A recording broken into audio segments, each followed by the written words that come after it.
When I was 6 months pregnant, my husband cheated on me. He held his mistress tightly and declared they were really in love. I didn't cry or make a scene. I immediately contacted a lawyer to divide our assets.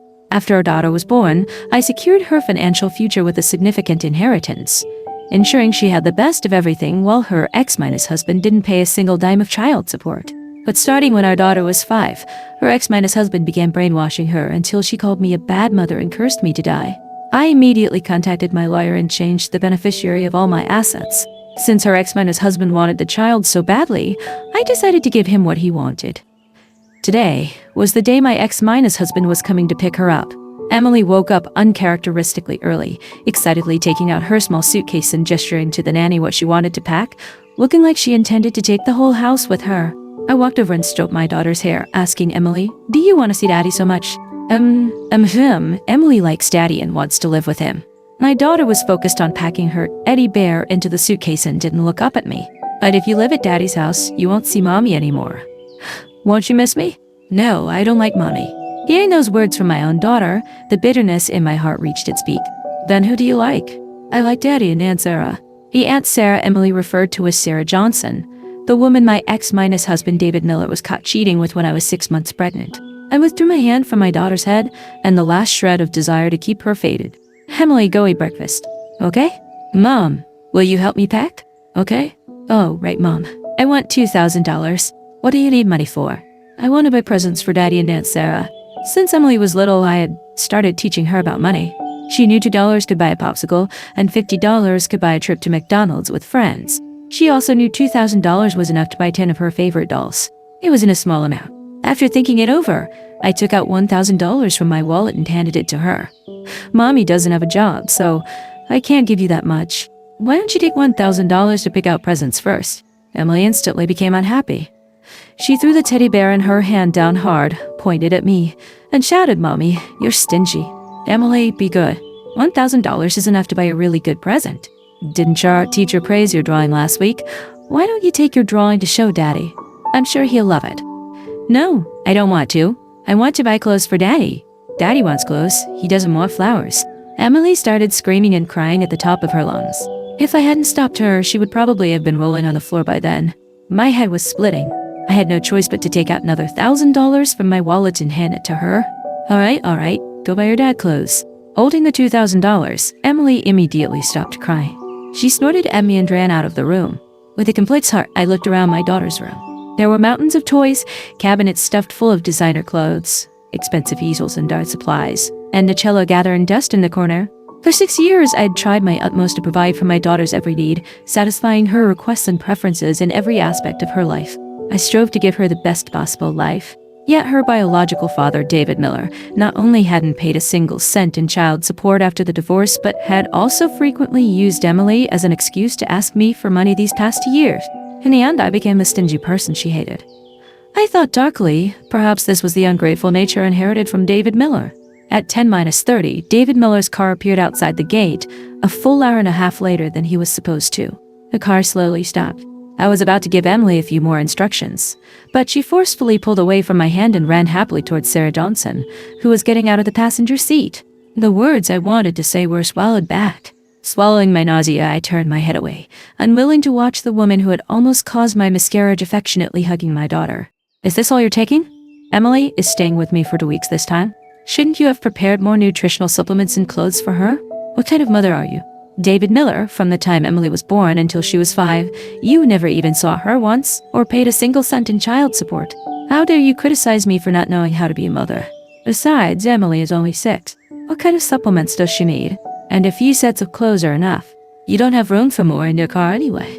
David Miller's face turned ashen. I couldn't even spare him a glance, just quietly looked at the black sedan behind him. The second year I was married to David Miller, he was still an ordinary worker at the auto repair shop. He had to get up at 6 a.m. every day to catch the bus and miss the last one home late at night after work, having to walk several miles to get home. He became visibly thinner. I made him nourishing soups and stews in different ways every day, but it didn't help. I truly couldn't bear to see my husband working so hard. Finally, in the second year after I cut ties with my parents, I swallowed my pride and approached them, hoping to borrow money for David Miller to buy a car. When David Miller found out I had secretly contacted my family to borrow money, he exploded at me, something he'd never done before. He tearfully recounted how my parents had strongly opposed our marriage and then started talking about how he was working hard to learn from the master technician and would soon be able to take on jobs and earn money. And that one day he'd earn my parents' approval and validate our relationship. His words made my heart ache deeply. After that argument, David Miller worked even harder, starting earlier and finishing later than ever before. Until one morning he fainted from low blood sugar at the bus stop and was taken to the hospital by a passerby. I panicked. On the way to the hospital, I cried and called my parents, telling them everything that had happened from beginning to end. My father was finally moved by David Miller's diligent and ambitious nature. He not only paid out of his own pocket to give us a car as a belated wedding gift, but also personally helped David Miller connect with contacts after he was discharged from the hospital and gave him a sum of money as seed funding to open an auto repair shop. From then on, our lives gradually became more comfortable. Looking at this car now, I couldn't tell if David Miller was being sincere or just acting back then. His car isn't big enough. Back then your dad, such a big boss, gave us such a B-up car. It just shows you look down on me, doesn't it? You and your daughter are exactly alike, acting like you're too good for anyone else. David Miller's intense reaction at that moment reminded me that when my father handed us the car keys, his eyes were red-rimmed, and he repeated several times that he would never let my father down. Ungrateful people never change. If you feel so disgusted by it, just give the car back to me. Even though I don't use second-hand goods, it could still fetch a decent price. All you care about is money? David Miller was afraid I would actually ask him for the car. He hurriedly threw the luggage into the trunk and rushed Emily and Sarah Johnson into the car. I looked at my daughter through the car window. She was smiling happily at David Miller and didn't even say goodbye to me. The day I caught David Miller cheating, I was already 6 months pregnant. At first, David Miller swore oaths, begged, knelt, he tried every trick in the book. After finally realizing I was unmoved, he produced an IOU for 800,000 yuan he had written, transferred all our marital assets back to his hometown, claiming it was to repay the debt. Then he boldly moved Sarah Johnson in, announcing proudly in front of me and my parents that he and Sarah Johnson weren't really in love. I swallowed my anger. After half a month of chaos and turmoil, on the day I finally got the divorce certificate, I was hospitalized to prevent premature labor due long -term overwork and emotional strain. My mother and sister cried for 3 days, seeing me skin and bones except for my bulging belly. My father kept sighing, blaming himself for not seeing David Miller's true colors sooner and causing his daughter to suffer. But Emily's birth washed away all the sorrow. 3 months later, I successfully gave birth to a healthy and lovely baby girl. I decided to give her the best things in the world. With my parents' support, I used all my savings to buy an apartment in the city center to secure her future. Having read too many news stories about nannies mistreating children, I was always hesitant to leave Emily with one. So, after much consideration, I quit my high-paying job, hired a professional nanny, and stayed home full time as a single mother. When my daughter was 8 months old, I started fostering her independence and decision-making skills, teaching her to eat and sleep by herself and encouraging her interests and hobbies. During this process, she broke bowls countless times, but I never got angry. Even when I saw the walls covered in paint and crayons, I had an idea and hired an art teacher for young children specifically to teach her drawing. After my daughter turned 2, I started taking her out frequently to show her the wider world and teach her how to interact with people. My daughter lived up to my expectations and became a well-behaved and sensible child. My daughter felt like fate's way of compensating me for the pain David Miller had caused. Every day for these past 5 years, I was grateful for the perfect little angel heaven had given me, allowing me the privilege of being her mother. This happy life eventually came to an end. When Emily turned 5, David Miller reappeared in my life. When he first started visiting his daughter, everything seemed normal. Emily seemed happier than before. Every time after leaving her father, she would chatter away for half the day about what had happened that day. Seeing my daughter's smiling face, I convinced myself to let go of past grudges, convinced myself that a child's development shouldn't lack a father's love, and that this way of interacting was good for her growth. So I allowed David Miller to visit Emily once a week. 6 months later, Emily's personality started to change. If anything didn't go her way, even if it was just bad weather preventing her from going out, she would sulk for a long time. Then she would hide in her room and text or call her father. When I asked her what she talked about with her dad, she would either say, "It's a secret between me and Dad," "You can't know," or throw a tantrum and scream, "You're so annoying." Soon Emily's tantrums escalated. When she was angry, she would throw things and roll on the floor. If I tried to stop her, she wouldn't let me touch her and would cry and scream for her dad. At the worst times, Emily would physically push the nanny, throw things, and even secretly throw stones at the family dog. At the time, I didn't think the worst. I just thought she was going through a rebellious phase, which made her so sensitive and irritable about being disciplined by adults. So I started learning how to deal with a child's rebellion and asking other mothers for advice. Until last month, when Emily faked illness to get excused from school by her teacher and I found out. I scolded her. Eyes red, fists clenched. Emily grabbed the vase from the table and threw it at me. Amidst the sharp sound of breaking glass, she cried and screamed at me, "You're a bad mother. I hate you. You're just like Daddy said, a selfish, wicked woman. I'm going to find Daddy. I want to live Daddy and Aunt Sarah. I don't want you." Emily cried and ran back to her room, slamming the door shut. I stood frozen in the living room, shards of glass everywhere. The sight of David Miller and Sarah Johnson swaggering in my home back then and Emily's figure overlapped repeatedly in my mind. Dark, terrible thoughts rose in my head. I had carried and given birth to this daughter after so much hardship, and she carried my surname, yet she had inherited David Miller's rotten genes. "Emily, did you have fun today playing with Daddy and Aunt Sarah?" Emily loves Daddy the most. "And did Emily prepare a gift for Daddy?" Sarah Johnson coaxed Emily while keeping her eyes fixed on her.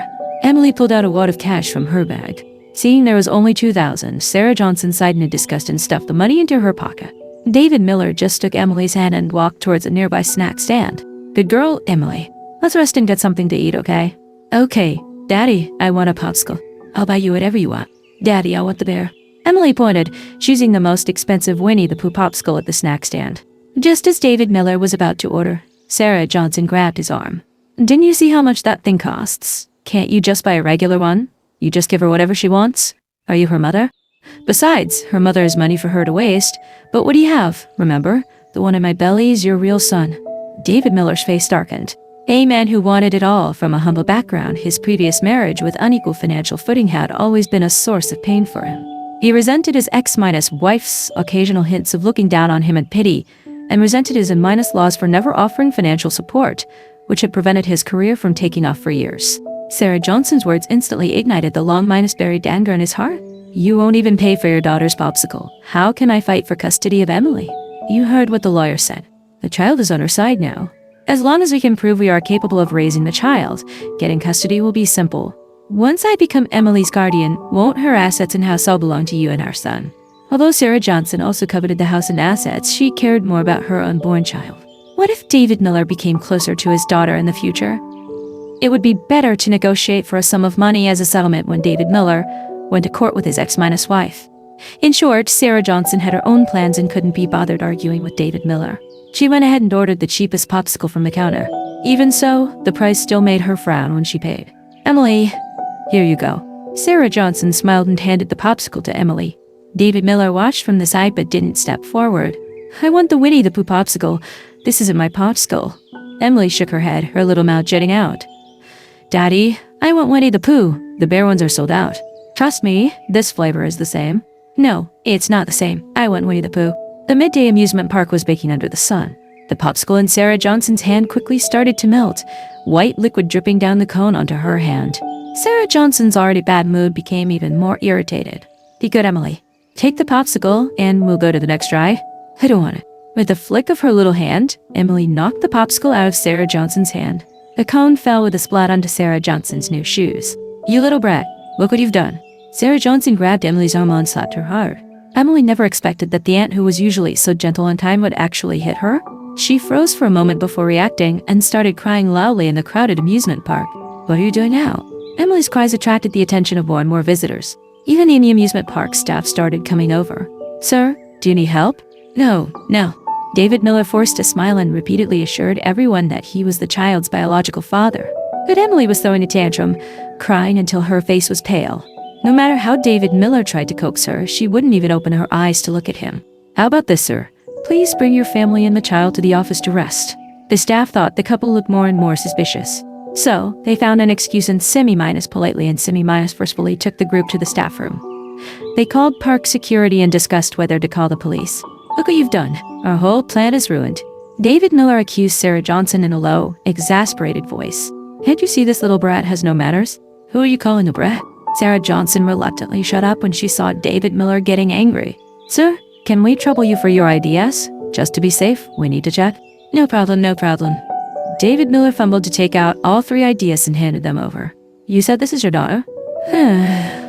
"But your last name is Miller, and your daughter's last name is Shen." His daughter having her mother's last name was a major source of pain for David Miller. At that moment, he was practically gritting his teeth as he spoke. Sorry, sir. We need to verify the information you've provided. Please give us your ex-wife's contact information. Yes, that's right. David Miller is my ex-husband. You said the child is with him? I specifically told the nanny to take the child to my parents' place? Are you mistaken? I said in as innocent a tone as possible. I hung up and returned to my conversation with Michael Chen, the lawyer. Is something urgent? The lawyer asked. My ex-husband was suspected of child abduction at an amusement park. The park has already called the police. He'll probably just spend a few hours at the police precinct. It's nothing serious. The lawyer continued. I don't understand. Do you want the child back or not? I smiled and said, Michael Chen, do you have children? Not yet, but I have a same-wood and a ragdoll. A full house of pets, I'm happy. I continued, if you had a dog for 4 years, and then an ex-boyfriend suddenly appeared and offered to walk your dog once or twice a week, and you agree. But 6 months later, your dog suddenly became aggressive, disobedient, and even tried to bite you. And the only time she was well-behaved was the day she lay by the door waiting for your ex-boyfriend. Would you still have the confidence to keep her? Perhaps living apart is the best choice if she truly wants to be with her father. Although I don't plan to stop Emily from living with her father, David Miller used so many tricks behind my back to turn my daughter against me. I wasn't going to be a saint about it now.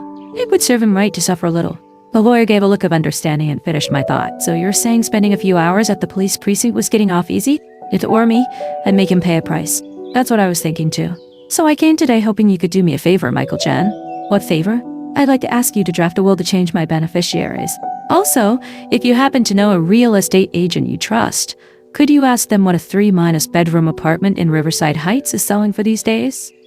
Meanwhile, back in the staff room, a police officer said, Mr.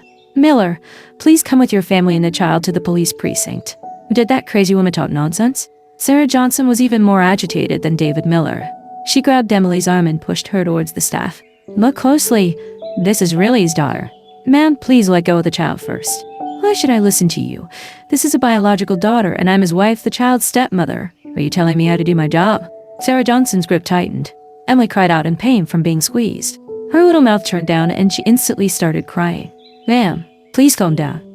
Sarah, you first. David Miller was about to stop Sarah Johnson, but was interrupted by a voice behind him. Hey, David Miller. I knew it was you. What a coincidence, Mr. Rodriguez. Are you here with your family? Is this your daughter? She's adorable. Facing the top executive from a partner company, David Miller instantly put on a smiling face. But before he could exchange more pleasantries, the annoying screaming forced David Miller to deal with the mess at hand. Why are you grabbing me? Husband, help me.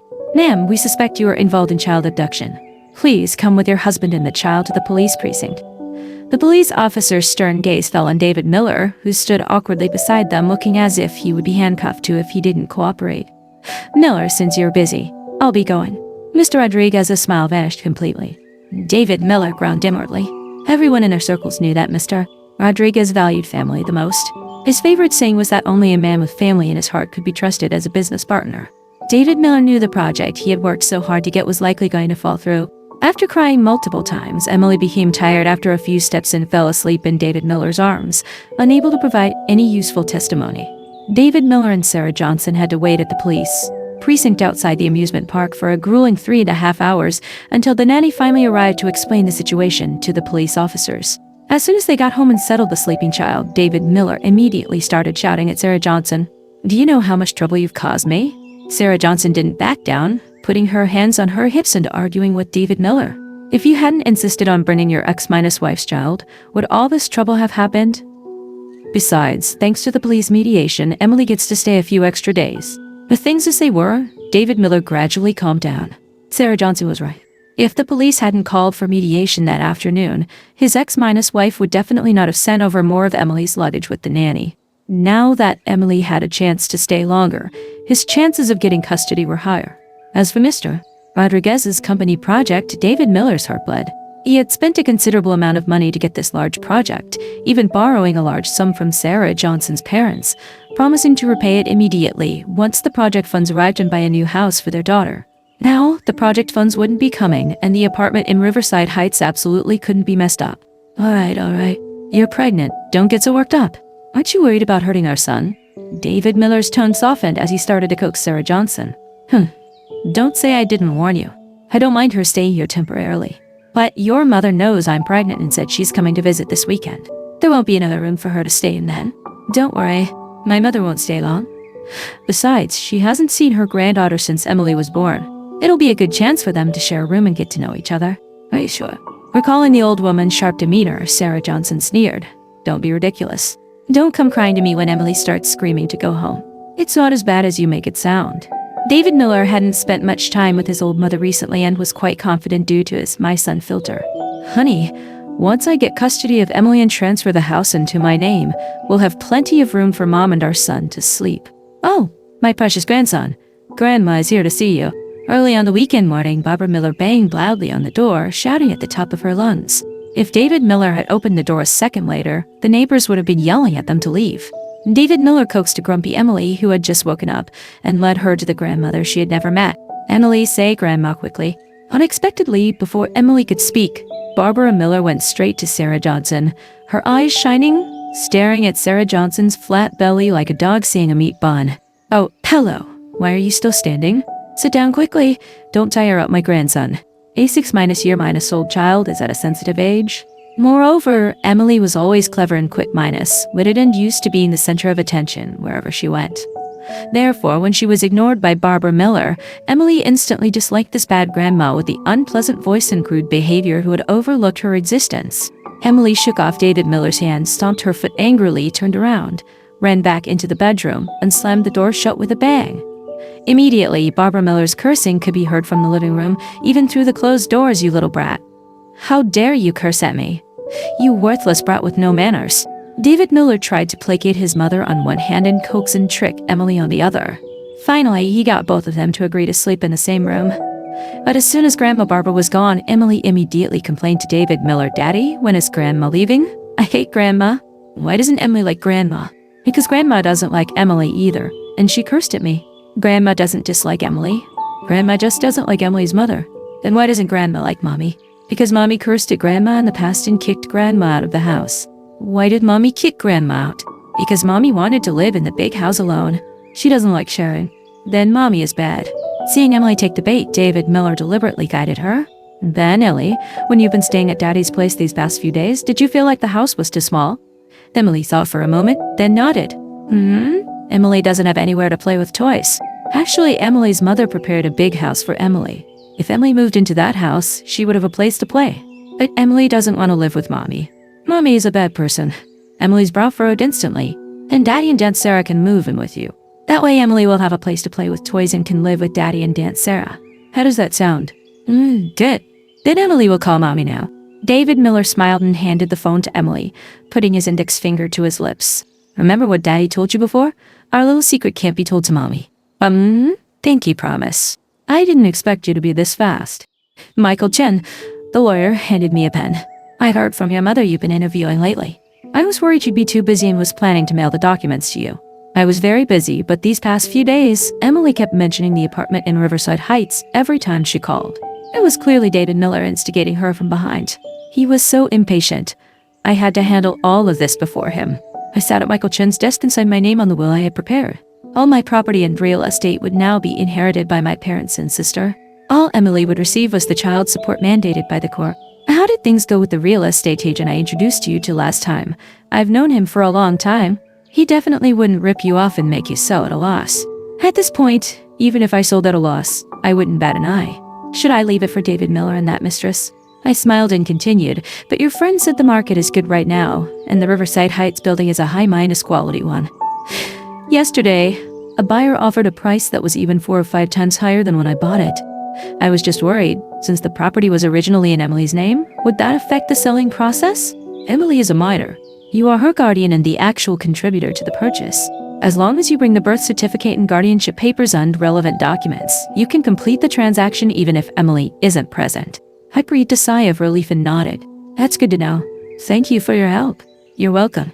However, I recommend you deal with the property as quickly as possible. David Miller is so eager for this apartment. He'll likely file a petition to change custody soon. It won't be so easy to sell the property then. I understand. I held up my phone and winked at the lawyer. A minute ago, I contacted both the agent and the buyer. The contract can be signed and the apartments sold immediately. Although David Miller didn't understand his mother, Sarah Johnson knew her well. A traditional housewife who preferred sons, inexperienced with the world, and dealing with a temperamental child like Emily, harmonious coexistence was nearly impossible. So when David Miller wasn't paying attention, Sarah Johnson found Barbara Miller and confessed their plans for Emily. Although she didn't understand the law, Barbara Miller had an innate enthusiasm for taking advantage of others. Hearing about the possibility of getting a house for free, she was overjoyed. She promised to definitely coax Emily and not delay her son's move into the spacious apartment. This fragile peace lasted until the night before Barbara Miller was scheduled to leave. Suddenly, piercing cries erupted from the bedroom Barbara Miller was staying in. "What's wrong? What happened?" David Miller rushed over. As soon as he entered the bedroom, Emily instantly threw herself into his arms, crying so hard her words were jumbled. "Daddy, make Grandma leave quickly." "I hate Grandma." "What's wrong, Emily?" "Mom, what happened?" Facing her son's questions, Barbara Miller felt a little guilty. She immediately raised her voice, preemptively taking control. "Look at how you spoiled this worthless brat. Not only does she eat so many expensive snacks and fruits every day, but you also buy her so many clothes when she's supposed to be growing. 3 or 4 sets of pajamas, 7 or 8 pairs of shoes. How many times can she wear them? You spend money so carelessly. Have you thought about your brother? He has a low education, can't find a job as good as yours, and works himself to death just to earn a little money, not even enough for your family's monthly food and expenses. Now his wife is pregnant with their second child, and there's another mouth to feed at home. What's wrong with me taking some of your daughter's clothes back for your niece?" Hearing this, Sarah Johnson was afraid Barbara Miller would use the opportunity to ask them for money. She quickly interrupted, "We aren't exactly well Midas off either. Emily's usual clothes are bought by her biological mother." When Barbara Miller heard this, she became even more brazen. In front of everyone, she picked up Emily's red leather shoes and put them into her large duffel bag. "That shrew has money anyway. Why are you feeling sorry for her? And why are you crying? You're making my head hurt late at night. You really are a worthless brat." Barbara Miller poked Emily's forehead with her index finger. Instantly, Emily's cries became even more piercing. "Daddy, boo-hoo. Don't let her take my leather shoes. I want to go home. I want to go home." Hearing Emily wanted to go home, David Miller quickly coaxed her. Don't cry, Emily. Daddy will take you shopping for new clothes tomorrow. I'll buy you the dolls you like to, okay? Buy more? You have money to spend on this worthless brat, but no money to build a house for your brother? Look, I'll beat you, you brat.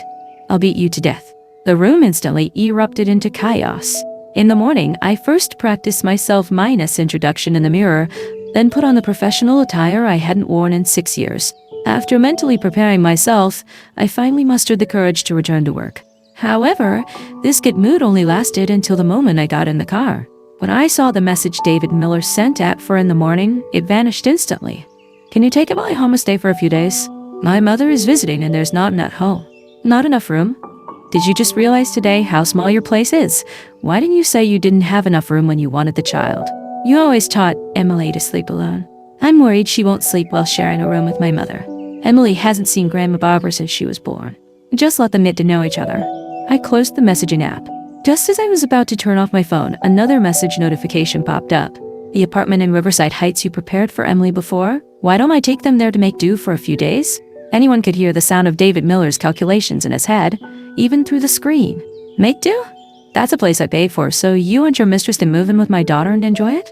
David Miller, are you crazy or am I? What do you mean your place? That belongs to Emily. You're even trying to seize your daughter's property. Are you fit to be a mother? Just you wait. I've already filed a petition to change Emily's custody. From now on, you won't see Emily again." "Okay," I replied instantly. "Emily isn't just my daughter. Counting the pregnancy, I've taken care of her alone for 7 years. It's about time you as her father took care of her. Stop talking nonsense. See you in court. And don't keep using court to threaten me." "Don't worry, David Miller. I'm not as shameless as you. I agreed to relinquish custody of Emily. My lawyer will arrange for future child support payments to be made on time. I've contacted my lawyer to change the will into property ownership. It will now be inherited by my parents and sister. From now on, don't expect to get another cent from me in Emily's name." "You're saying Emily's mother is giving up custody? How is that possible?" Sarah Johnson screamed, grabbing David Miller's arm. "Not only that, but the apartment in your daughter's name has been sold, and the ownership has been transferred. It will be very difficult for us to claim it." Although the lawyer had seen plenty of strange cases, encountering David Miller, who was even using his own daughter as a tool for his schemes, he couldn't help but speak with a look of disdain, sternly informing the couple. "Then what use is having custody of her?" David Miller frantically pulled his hair. "That crazy woman even changed the beneficiaries of her will. Emily won't get a single cent. It's all your fault. You said bringing her back would force some other to give us money in the house. Now look, before, you were scheming to gain from her, now you'll actually have to pay to raise her. What did you promise me back then? You said that in the future it would just be our child, and you'd never let that burden from before interfere in our lives. Enough. What's the point of saying all this now? David Miller shouted, standing up abruptly and shaking off Sarah Johnson's hand. Sarah Johnson lost her balance and fell heavily to the floor. Blood flowed from beneath her, staining the office building's marble floor red. David Miller froze. It was the lawyer who reacted quickly and called an ambulance. With the help of the medical staff, David Miller accompanied Sarah Johnson to the hospital on a stretcher. The fetus couldn't be saved after all. The doctor said Sarah Johnson's chances of getting pregnant in the future might be affected. The doctor even suggested to David Miller that if they wanted children in the future, they should try other methods. As soon as the news of the miscarriage broke, before Sarah Johnson even had a chance to cry, Barbara Miller, who was waiting outside the operating room, broke down. Barbara Miller threw a scene in the hospital, clutching the doctor and begging him to save her grandson, and then crying and shouting about how miserable her daughter Minus-in-Minus-Law was, who had finally managed to get pregnant only to be caused to miscarry by her son's ex-wife. This dramatic scene attracted a crowd, and people even started filming it and posting the videos online, gaining considerable attention. It wasn't until my sister showed me trending news online on her phone that I realized I had become the ex-wife described by Barbara Miller as someone who embezzled assets before the divorce, stalked David Miller after the divorce, clinging to unrequited love, and then cruelly caused David Miller's current wife to miscarry. I wasn't surprised by the vile things this family would do. I threw the phone aside and focused on the work in front of me. After all, I had been away from the workplace for 6 or 7 years, and I cherished greatly the opportunity this company was giving me to return to work. People in the comments are starting to expose your identity. My parents and I are worried about your safety. Listening to my sister, I finally saw the many revealing comments below. Many people were even saying they would report this to my company and get me fired. Well, I wasn't bothering you, and now you're coming after me. Furious, I immediately contacted Jessica Lee, my childhood friend who had started a social media business. Jessica Lee readily agreed to my request. I've heard that ex-husband of yours was no good for a long time. Don't worry. Leave it to me. I'll handle everything for you. The next day, Jessica Lee contacted David Miller's family, saying she wanted to do an exclusive interview with them. Sarah Johnson, who was immersed in grief, didn't want to appear in public, but Barbara Miller was experiencing this level of public attention for the first time in her life, and her desire to perform was even stronger. Even her own son, David Miller, couldn't stop her. She found David Miller and muttered her plan to him. Now that your ex-wife has that apartment in her hands, you can't demand it in Emily's name anymore. We might as well use Sarah Johnson's miscarriage to make a big fuss. Just like when you divorced and divided assets, her parents are very concerned about appearances. They'd prefer to lose money to avoid trouble rather than be a laughingstock. Barbara Miller recalled the tens of thousands she'd gotten out of them by manipulating the divorce and was still smug about it. We'll tell people that Shen caused my grandson's death. Someone who cares so much about appearances is bound to be compelled to come and negotiate with us. Won't we be the ones calling the shots on whether we want money or the house? David Miller pondered for a moment after hearing this and had to admit there was some merit to his mother's plan. So, disregarding his wife's grief, he agreed to the interview. When Jessica arrived, Barbara Miller repeated the fabricated story she had made up over the past few days, adding more details. You say, Miss? Sarah Johnson's miscarriage was caused by Miss. Shane, do you have any evidence? Who else but her would harm my unborn grandson? What evidence do you need? My grandson is gone. That's the evidence. But I understand that during Miss Sarah Johnson's miscarriage, Miss Shang happened to be sent on a business trip out of town by her company and had no opportunity to do anything. Barbara Miller hadn't expected the reporter to have investigated beforehand. For a moment, she was speechless, but then she immediately replied, shifting the focus, even if she wasn't there, that worthless brat was at home. That's right, that worthless brat is the one who caused my daughter Minus-in-Minus-Law to miscarry. My poor daughter Minus-in-Minus-Law. Worthless. Did Miss Sheng send over anything? David Miller felt a sudden sense of dread. This interview isn't a trap, is it? He immediately started coughing, signaling his mother not to answer. But Barbara Miller thought she was doing a great job and didn't notice David Miller's subtle gestures at all. Not things. It was his daughter. That burden. Back then, when we found out she was having a daughter, we didn't blame him.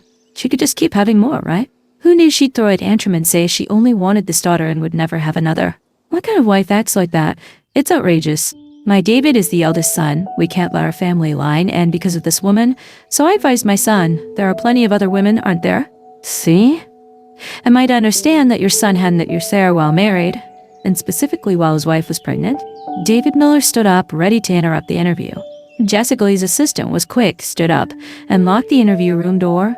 How can you call that an affair? Barbara Miller didn't care. She was the one who didn't want to have children. Our old Miller family couldn't just end, could it? Then do you have evidence that Ms. Shen's daughter caused your daughter minus and minus law to miscarry? Well, if that burden hadn't been constantly talking about living in a big house with her father, only to end up with nothing, my son wouldn't have been so upset, and it wouldn't have caused my daughter minus and minus law's miscarriage, would it? At this point, even Jessica Lee, who always maintained a high level of professionalism, couldn't help but want to curse her. But she controlled herself. Everyone is touched by the harmonious relationship between you and your daughter minus and minus law. I'd like to ask, how do you view the potential fertility issues your daughter minus and minus law Ms. Sarah Johnson might face in the future? Isn't it just difficulty conceiving? We've all been through it. I'll understand my daughter minus and minus law. Barbara Miller waved her hand but muttered inwardly, young people are so delicate. Isn't having kids difficult for everyone? You misunderstood. Jessica Lee's words weren't finished yet. What I mean is, your daughter minus and minus law Ms. Sarah Johnson might not be able to have children in the future. What do you mean can't have children? Barbara Miller stood up abruptly. Her voice instantly went up an octave. Are you saying Sarah Johnson can never have children again? Is that right? This time, Barbara Miller rushed out of frame and straight toward the adjacent hospital room. When Jessica Lee arrived with her camera, the scene she captured was this. Barbara Miller grabbed Sarah Johnson from the hospital bed, cursing and fiercely pinching her arm. You scheming Sarah Johnson! You hid the fact that you can't get pregnant from me. How wicked. Are you trying to make my son's line end? Divorce my son immediately. Sarah Johnson wasn't someone to be messed with either. Standing on the hospital bed as she grabbed a handful of Barbara Miller's curly hair, using her height advantage to subdue the raging old woman. Do you think I'm as easy to bully as your former daughter minus and minus law? Let me tell you, I'm not a pushover. Fine, he won't get a single cent of our marital assets. Besides that, the money he owes my parents and my medical expenses on recover costs from the miscarriage he won't get away with paying any less. You crazy old hag. Hearing about money, Barbara Miller's fighting power surged instantly. With a flip, she pinned Sarah Johnson down on the bed, unable to move. Ah, my perfectly fine grandson was miscarried because of you. I haven't even asked you for compensation yet, and you're asking me for money? My son will find a way to make him sign the divorce papers obediently, you wretched woman. I closed the short video app, drove with the nanny to take Emily's things to David Miller's house. After all, starting tomorrow, custody of Emily would belong entirely to her father. A month later, Emily was still indifferent towards me when she saw me, without any particular surprise or happiness on her face. I sighed inwardly. I squatted down and told Emily that from now on, she could live with her father and Aunt Sarah all the time. Emily wasn't as happy as I'd imagined.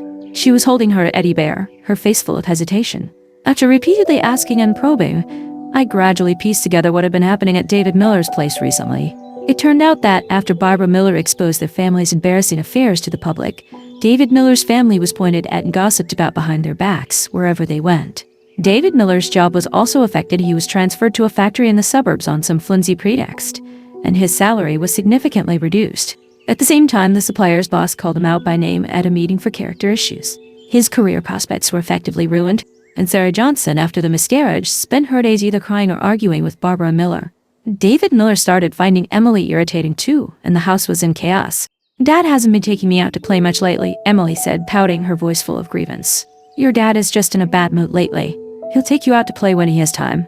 No, that's not it. Dad's in a bad mood because Aunt Sarah is always fighting at home. I really hope Dad divorces her too, so she'll be like Mom and won't live with us anymore. I had thought Emily's malice was just due to her father's instigation.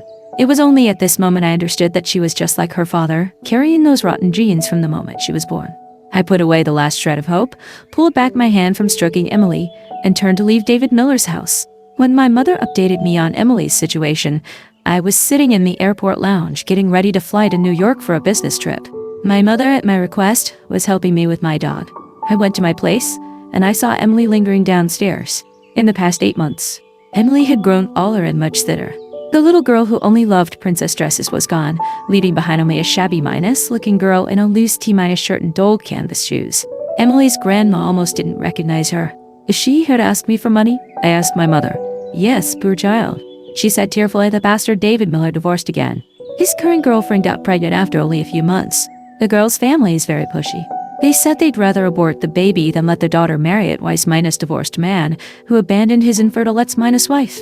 You know David Miller's family, they're so traditional. How could they be content with just one daughter, Emily? The girlfriend got pregnant and even threatened to have an abortion, and I heard it was a boy.